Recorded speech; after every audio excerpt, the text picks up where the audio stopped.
Chapter 15. Such was the history of my beloved cottagers.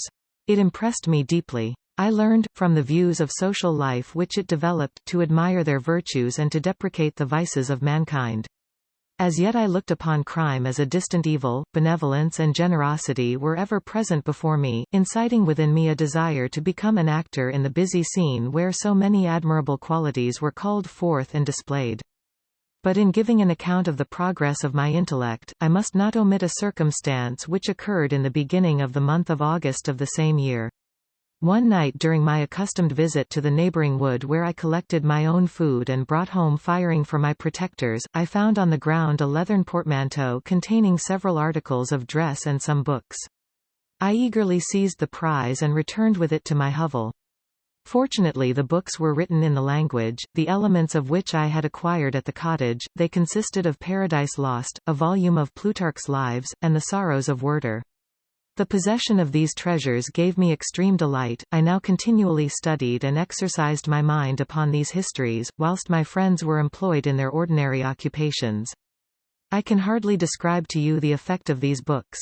They produced in me an infinity of new images and feelings, that sometimes raised me to ecstasy, but more frequently sunk me into the lowest dejection. In the Sorrows of Werther, besides the interest of its simple and affecting story, so many opinions are canvassed and so many lights thrown upon what had hitherto been to me obscure subjects that I found in it a never-ending source of speculation and astonishment. The gentle and domestic manners it described, combined with lofty sentiments and feelings, which had for their object something out of self, accorded well with my experience among my protectors and with the wants which were forever alive in my own bosom. But I thought Werther himself a more divine being than I had ever beheld or imagined. His character contained no pretension, but it sank deep. The disquisitions upon death and suicide were calculated to fill me with wonder. I did not pretend to enter into the merits of the case, yet I inclined towards the opinions of the hero, whose extinction I wept, without precisely understanding it. As I read, however, I applied much personally to my own feelings and condition.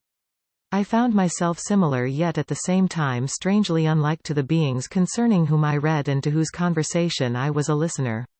I sympathized with and partly understood them, but I was unformed in mind, I was dependent on none and related to none. The path of my departure was free, and there was none to lament my annihilation. My person was hideous and my stature gigantic. What did this mean? Who was I? What was I? Whence did I come? What was my destination? These questions continually recurred, but I was unable to solve them. The volume of Plutarch's Lives which I possessed contained the histories of the first founders of the ancient republics. This book had a far different effect upon me from the Sorrows of Werther. I learned from Werther's imaginations despondency and gloom, but Plutarch taught me high thoughts. He elevated me above the wretched sphere of my own reflections, to admire and love the heroes of past ages. Many things I read surpassed my understanding and experience. I had a very confused knowledge of kingdoms, wide extents of country, mighty rivers, and boundless seas. But I was perfectly unacquainted with towns and large assemblages of men.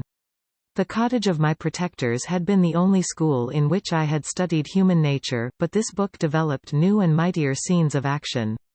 I read of men concerned in public affairs, governing or massacring their species. I felt the greatest ardor for virtue rise within me, and abhorrence for vice, as far as I understood the signification of those terms, relative as they were, as I applied them, to pleasure and pain alone. Induced by these feelings, I was of course led to admire peaceable lawgivers, Numa, Solon, and Lycurgus, in preference to Romulus and Theseus. The patriarchal lives of my protectors caused these impressions to take a firm hold on my mind. Perhaps, if my first introduction to humanity had been made by a young soldier, burning for glory and slaughter, I should have been imbued with different sensations. But Paradise Lost excited different and far deeper emotions. I read it, as I had read the other volumes which had fallen into my hands, as a true history. It moved every feeling of wonder and awe that the picture of an omnipotent God warring with his creatures was capable of exciting. I often referred the several situations, as their similarity struck me, to my own. Like Adam, I was apparently united by no link to any other being in existence, but his state was far different from mine in every other respect. He had come forth from the hands of God a perfect creature, happy and prosperous, guarded by the especial care of his Creator. He was allowed to converse with and acquire knowledge from beings of a superior nature, but I was wretched, helpless, and alone. Many times I considered Satan as the fitter emblem of my condition, for often, like him, when I viewed the bliss of my protectors, the bitter gall of envy rose within me. Another circumstance strengthened and confirmed these feelings. Soon after my arrival in the hovel I discovered some papers in the pocket of the dress which I had taken from your laboratory. At first I had neglected them, but now that I was able to decipher the characters in which they were written, I began to study them with diligence. It was your journal of the 4 months that preceded my creation. You minutely described in these papers every step you took in the progress of your work. This history was mingled with accounts of domestic occurrences. You doubtless recollect these papers. Here they are. Everything is related in them which bears reference to my accursed origin. The whole detail of that series of disgusting circumstances which produced it is set in view. The minutest description of my odious and loathsome person is given, in language which painted your own horrors and rendered mine indelible. I sickened as I read. Hateful day when I received life. I exclaimed in agony. Accursed Creator. Why did you form a monster so hideous that even you turned from me in disgust? God, in pity, made man beautiful and alluring, after his own image, but my form is a filthy type of yours, more horrid even from the very resemblance. Satan had his companions, fellow devils, to admire and encourage him, but I am solitary and abhorred. These were the reflections of my hours of despondency and solitude, but when I contemplated the virtues of the cottagers, their amiable and benevolent dispositions, I persuaded myself that when they should become acquainted with my admiration of their virtues they would compassionate me and overlook my personal deformity. Could they turn from their door one, however monstrous, who solicited their compassion and friendship? I resolved, at least, not to despair, but in every way to fit myself for an interview with them which would decide my fate. I postponed this attempt for some months longer, for the importance attached to its success inspired me with a dread lest I should fail. Besides, I found that my understanding improved so much with every day's experience that I was unwilling to commence this undertaking until a few more months should have added to my sagacity. Several changes, in the meantime, took place in the cottage. The presence of Safie diffused happiness among its inhabitants, and I also found that a greater degree of plenty reigned there. Felix and Agatha spent more time in amusement and conversation, and were assisted in their labors by servants. They did not appear rich, but they were contented and happy, their feelings were serene and peaceful, while mine became every day more tumultuous. Increase of knowledge only discovered to me more clearly what a wretched outcast I was. I cherished hope, it is true, but it vanished when I beheld my person reflected in water or my shadow in the moonshine, even as that frail image and that inconstant shade. I endeavored to crush these fears and to fortify myself for the trial which in a few months I resolved to undergo, and sometimes I allowed my thoughts, unchecked by reason, to ramble in the fields of paradise, and dared to fancy amiable and lovely creatures sympathizing with my feelings and cheering my gloom. Their angelic countenances breathed smiles of consolation. But it was all a dream, no Eve soothed my sorrows nor shared my thoughts, I was alone. I remembered Adam's supplication to his Creator. But where was mine? He had abandoned me, and in the bitterness of my heart I cursed him. Autumn passed thus. I saw, with surprise and grief, the leaves decay and fall, and nature again assume the barren and bleak appearance it had worn when I first beheld the woods and the lovely moon. Yet I did not heed the bleakness of the weather, I was better fitted by my conformation for the endurance of cold than heat. But my chief delights were the sight of the flowers, the birds, and all the gay apparel of summer. When those deserted me, I turned with more attention towards the cottagers. Their happiness was not decreased by the absence of summer. They loved and sympathized with one another, and their joys, depending on each other, were not interrupted by the casualties that took place around them. The more I saw of them, the greater became my desire to claim their protection and kindness. My heart yearned to be known and loved by these amiable creatures, to see their sweet looks directed towards me with affection was the utmost limit of my ambition. I dared not think that they would turn them from me with disdain and horror. The poor that stopped at their door were never driven away.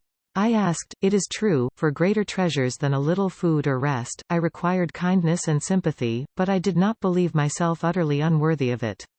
The winter advanced, and an entire revolution of the seasons had taken place since I awoke into life. My attention at this time was solely directed towards my plan of introducing myself into the cottage of my protectors. I revolved many projects, but that on which I finally fixed was to enter the dwelling when the blind old man should be alone. I had sagacity enough to discover that the unnatural hideousness of my person was the chief object of horror with those who had formerly beheld me. My voice, although harsh, had nothing terrible in it. I thought, therefore, that if in the absence of his children I could gain the goodwill and mediation of the old de Lacy, I might by his means be tolerated by my younger protectors. One day, when the sun shone on the red leaves that strewed the ground and diffused cheerfulness, although it denied warmth, Safie, Agatha, and Felix departed on a long country walk, and the old man, at his own desire, was left alone in the cottage.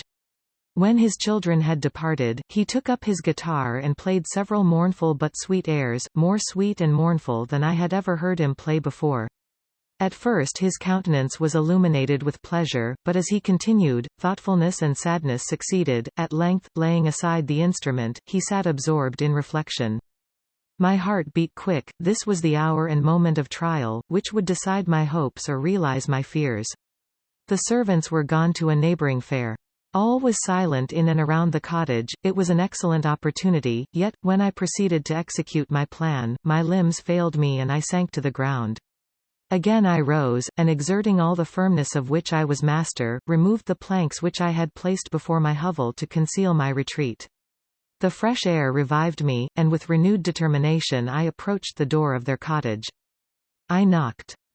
"Who is there?" said the old man. "Come in." I entered. "Pardon this intrusion," said I. "I am a traveller in want of a little rest. You would greatly oblige me if you would allow me to remain a few minutes before the fire." "Enter," said de Lacy, "and I will try in what manner I can to relieve your wants, but, unfortunately, my children are from home, and as I am blind, I am afraid I shall find it difficult to procure food for you." "Do not trouble yourself, my kind host, I have food, it is warmth and rest only that I need." I sat down, and a silence ensued. I knew that every minute was precious to me, yet I remained irresolute in what manner to commence the interview, when the old man addressed me. "By your language, stranger, I suppose you are my countrymen. Are you French?" "No, but I was educated by a French family and understand that language only. I am now going to claim the protection of some friends, whom I sincerely love, and of whose favor I have some hopes." "Are they Germans?" "No, they are French. But let us change the subject. I am an unfortunate and deserted creature, I look around and I have no relation or friend upon earth. These amiable people to whom I go have never seen me and know little of me. I am full of fears, for if I fail there, I am an outcast in the world forever. Do not despair. To be friendless is indeed to be unfortunate, but the hearts of men, when unprejudiced by any obvious self-interest, are full of brotherly love and charity. Rely, therefore, on your hopes, and if these friends are good and amiable, do not despair. They are kind, they are the most excellent creatures in the world, but, unfortunately, they are prejudiced against me. I have good dispositions, my life has been hitherto harmless and in some degree beneficial, but a fatal prejudice clouds their eyes, and where they ought to see a feeling and kind friend, they behold only a detestable monster. That is indeed unfortunate, but if you are really blameless, cannot you undeceive them? I am about to undertake that task, and it is on that account that I feel so many overwhelming terrors. I tenderly love these friends, I have, unknown to them, been for many months in the habits of daily kindness towards them, but they believe that I wish to injure them, and it is that prejudice which I wish to overcome. Where do these friends reside? Near this spot. The old man paused and then continued, If you will unreservedly confide to me the particulars of your tale, I perhaps may be of use in undeceiving them. I am blind and cannot judge of your countenance, but there is something in your words which persuades me that you are sincere. I am poor and an exile, but it will afford me true pleasure to be in any way serviceable to a human creature. Excellent man. I thank you and accept your generous offer. You raise me from the dust by this kindness, and I trust that, by your aid, I shall not be driven from the society and sympathy of your fellow creatures.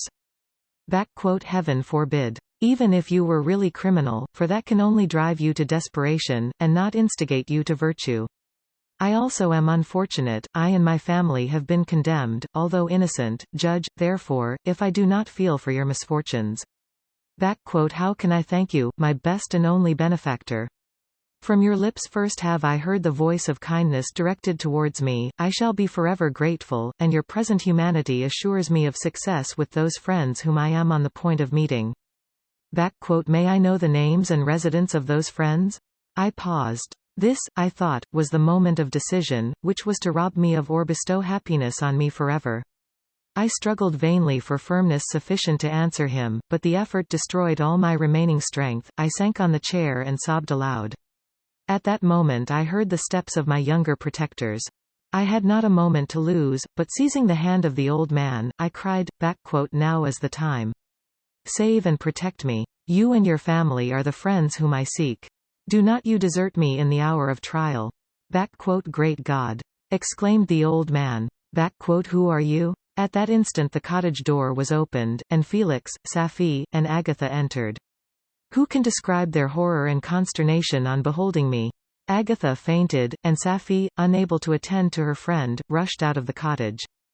Felix darted forward, and with supernatural force tore me from his father, to whose knees I clung. In a transport of fury, he dashed me to the ground and struck me violently with a stick. I could have torn him limb from limb, as the lion rends the antelope. But my heart sank within me as with bitter sickness, and I refrained.